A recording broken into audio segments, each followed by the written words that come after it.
My own sister watched me bleed out in the snow and checked her watch. I was pinned inside my crushed car, gasping for air, looking right at Bonnie standing by the guardrail. She didn't call 911. She didn't scream for help. She just stared at me through the shattered windshield, waiting for me to stop moving. The betrayal hurt more than the metal crushing my legs. She hadn't just cut my brakes. She was staying to make sure I died. The steady beep of a monitor dragged me back from the dark. I blinked against the harsh fluorescent lights, my head throbbing like it was split open. A nurse stood by the bed, adjusting my IV drip. She didn't look relieved to see me awake. She looked anxious. She checked the door before leaning in close, her voice a whisper.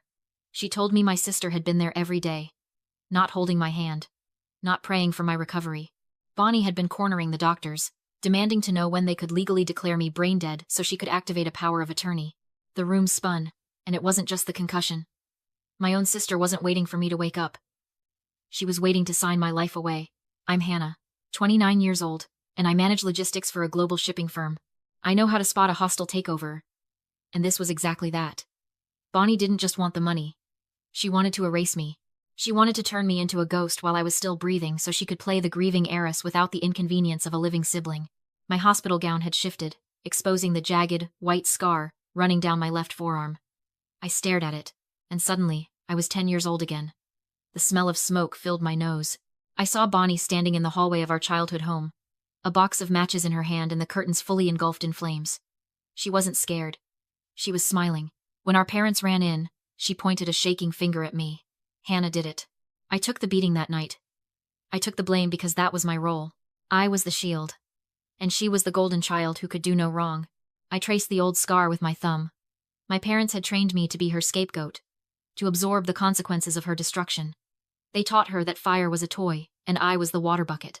But they were gone now, and the woman lying in this hospital bed wasn't a scared little girl anymore. Bonnie thought she could burn my life down one last time and walk away clean. She was wrong. I wasn't going to put out the fire this time. I was going to let it consume her. I couldn't just confront Bonnie. I had to outsmart her.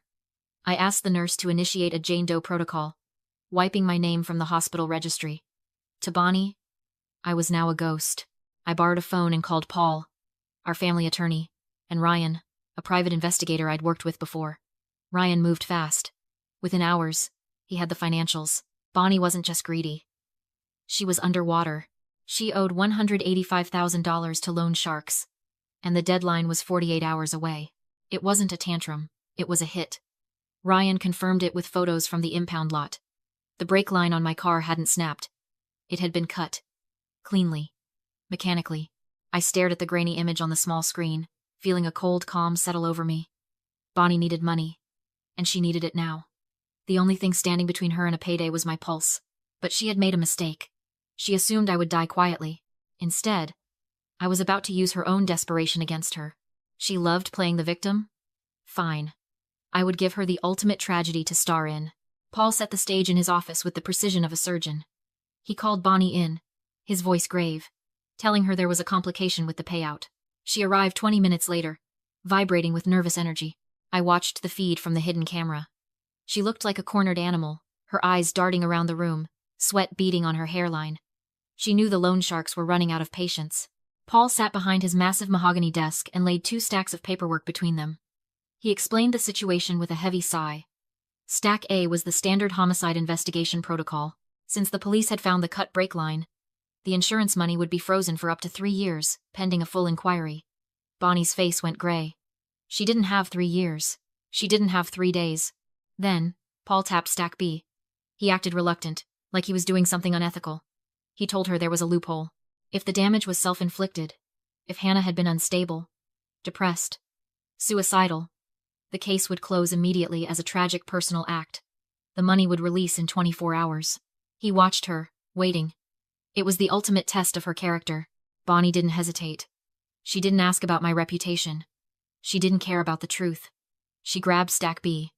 She looked Paul in the eye and lied with a smile. She told him I had been spiraling for months. She told him I talked about ending it. She signed the sworn affidavit framing me for my own attempted murder, her pen scratching loudly in the quiet room. She thought she was manipulating him. She thought she had won the lottery. She had no idea she just signed her own confession. Bonnie's voice filled the room, smooth and poisonous. She looked at Paul, her eyes wide with fake sympathy. and told him I was broken. She said I had been talking about ending the pain for months. She signed the affidavit with a flourish, the scratch of the pen against the paper sealing her fate. She handed the clipboard back to Paul and asked when the funds would be released. She was already spending the money in her head. She was already erasing me. The door to the adjoining conference room clicked open. Bonnie spun around in her chair, annoyance flashing across her face at the interruption. But when she saw me, the annoyance died. Her face went slack. The color drained from her skin until she looked like the wax figures we used to see at the museum. I walked into the office, the heavy oak door closing behind me with a final, solid thud. I wasn't a ghost. I wasn't a memory. I was the woman she tried to bury. Standing 5 feet away, holding the digital recorder that had captured every word of her perjury. The silence in the room was absolute. I could hear the hum of the air conditioner and the shallow, rapid hitch of Bonnie's breath. She looked from me to Paul, then back to me, her brain misfiring as it tried to reconcile the sister she killed with the sister standing in front of her. Then, the shock broke. It didn't turn into remorse. It turned into fury. Her hands curled into claws on the armrests of her chair. "You set me up," she hissed. The venom in her voice was thick enough to choke on. "You set me up. You made me do this." She lunged out of the chair, not to hug me, but to attack. She was screaming now, the mask of the grieving sister completely gone. She yelled that it was my fault. If I had just given her the money, she wouldn't have had to cut the brakes. If I hadn't been so selfish, she wouldn't be in this mess. It was the logic of a parasite blaming the host for dying. She truly believed that my refusal to be bled dry was a crime against her existence. The door to the hallway burst open. 2 uniformed officers and a detective stepped inside. The room instantly shrank. Bonnie scrambled back, knocking over her chair, trapped between the desk and the police. The detective didn't waste time. He informed her she was under arrest for insurance fraud, first-degree perjury, and attempted murder. The click of the handcuffs was the loudest sound in the world. I didn't yell back. I didn't cry. I watched the officers wrestle her toward the door with a clinical detachment. For 20 years, I had tried to fix her, save her, and hide her sins. I had absorbed her explosions like a blast wall. But looking at her now, twisted with hate and shouting obscenities at the police, I didn't see my sister. I saw a malignant tumor that had finally been cut out. I didn't feel triumph. I felt the clean, sharp relief of a diagnosis confirmed and a cure administered. The silence she left behind when the door closed wasn't empty. It was peaceful. Bonnie clawed her way out of holding 6 hours later. She didn't have cash, so she signed her life away to a predatory bail bondsman, handing over the title to her Mercedes and the vintage diamond necklace she'd swiped from our grandmother. She walked out of that jail with empty pockets, no car, and a burning need to destroy the one thing I had left.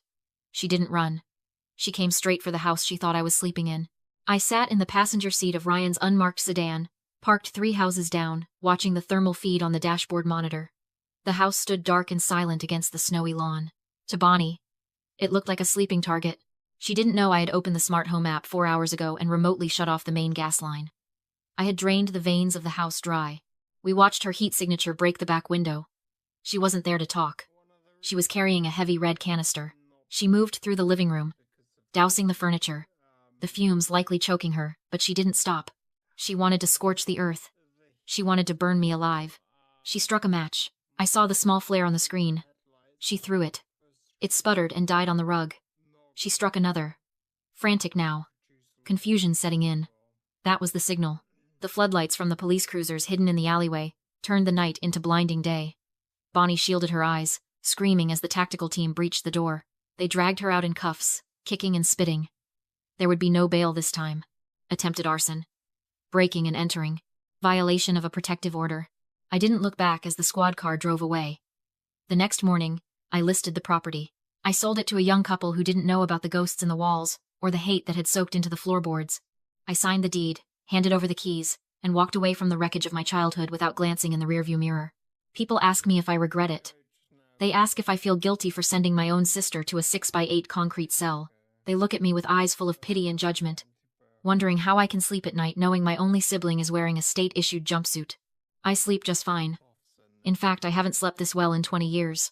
The day of the sentencing, the courtroom was so quiet you could hear the hum of the overhead lights. The judge didn't look at Bonnie with sympathy. He looked at her with disgust. He called her actions predatory, calculated, and devoid of humanity. He sentenced her to 15 years in state prison for attempted murder, insurance fraud, and first-degree arson. She won't be eligible for parole until she serves at least 12. But the prison sentence wasn't the only receipt she paid. The court ordered restitution of $245,000 to cover the damage to the house, the legal fees, and the emotional distress. She doesn't have the money, of course. She will spend the rest of her life with her wages garnished, paying for the ruin she tried to bring down on me. The social fallout was just as absolute. The friends she tried to charm, the doctors she tried to manipulate, the loan sharks she tried to outrun, they all turned their backs. In our small community, the name Bonnie isn't whispered with gossip anymore. It's spoken as a cautionary tale. She wanted to be famous. She wanted to be the center of attention. She got her wish, just not in the way she imagined. She became the villain in her own story, and for the first time in her life, she couldn't cry her way out of the narrative. 6 months after the trial, a letter arrived at my new apartment. It was a plain, beige envelope with the Department of Corrections stamp in the corner. My name was scrawled on the front in Bonnie's familiar, loopy handwriting. I stood in my kitchen, holding it. The old Hannah, the scapegoat, the fixer, the sister who just wanted to be loved, would have torn it open. She would have searched for an apology, a sign of remorse, a reason to forgive. But I wasn't that woman anymore. I knew exactly what was inside. It would be a manifesto of blame. She would tell me how hard prison was. She would tell me our parents would be ashamed of me. She would try to hook her claws into my guilt one last time to drag me back into the mud with her. I didn't open it. I didn't burn it in a dramatic fire. I simply dropped it into the trash can on top of the coffee grounds and eggshells. It wasn't a ceremony. It was a chore. Taking out the garbage. That was the moment I knew I had truly won. Indifference is a far more powerful weapon than hate. Hate means they still matter. Indifference means they are gone. I'm telling you this story not because I want you to applaud my revenge, but because I need you to understand the anatomy of the monster I lived with. Bonnie wasn't born evil. She was made. She was the forever child, the golden one who was never told no, who was never allowed to fail. Our parents taught her that her needs were paramount, and that I existed solely to service them. When you grow up as the scapegoat, you are trained to catch the glass before it hits the floor. You are trained to apologize for bruises you didn't cause. You believe that if you just work harder, love louder, and give more, eventually they will see you. Eventually, they will love you back. That is the lie that almost killed me. If you are currently holding up the sky for a family member who would watch you be crushed without blinking, I need you to hear 3 rules. These aren't suggestions. These are the laws of survival I learned in the wreckage of my car. Rule number 1. Blood is biology. Loyalty is a choice. We are conditioned to believe that shared DNA is a suicide pact. We are told that family comes first, and you don't turn your back on family. But what happens when family turns their back on you? What happens when the hand supposed to hold yours is holding a knife? You do not owe your loyalty to your abusers just because you share a last name. A title like sister or mother is earned through behavior, not granted by birth. If they threaten your safety, your peace, or your future, they lose the right to that title. Rule number 2. Silence is your sword. For years, I argued. I explained. I defended myself. I thought if I could just explain my side clearly enough, Bonnie would understand. But toxic people don't listen to understand. They listen to find ammunition. Every time you argue, you feed them. You give them the emotional reaction they crave. The most devastating thing I did to Bonnie wasn't trapping her in that office. It was refusing to scream back. When you stop engaging, you starve the beast. You force them to sit alone with their own madness. Rule number 3. Healing isn't forgiveness. It's indifference. Society tells us we have to forgive to heal. We see it in movies. The tearful reunion, the hug, the I forgive you. But forgiveness requires repentance. You cannot forgive someone who isn't sorry. You cannot forgive a predator who is still hunting you. I didn't forgive Bonnie. I accepted her. I accepted that she is a person incapable of love, and I removed her from my ecosystem. My healing didn't come from a magical moment of grace. It came from the quiet, boring peace of a life without drama.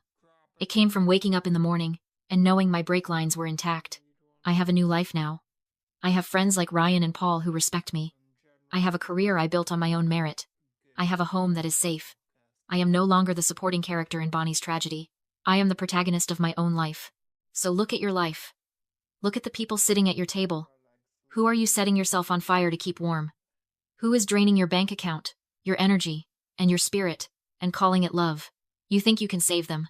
You think if you just give a little more, they will change. They won't. The only person you can save is yourself. Cut the cord. Walk away. Lock the door. Because if you don't cut the cord, they will eventually cut your brakes. I am Hannah. I survived. And I am finally free.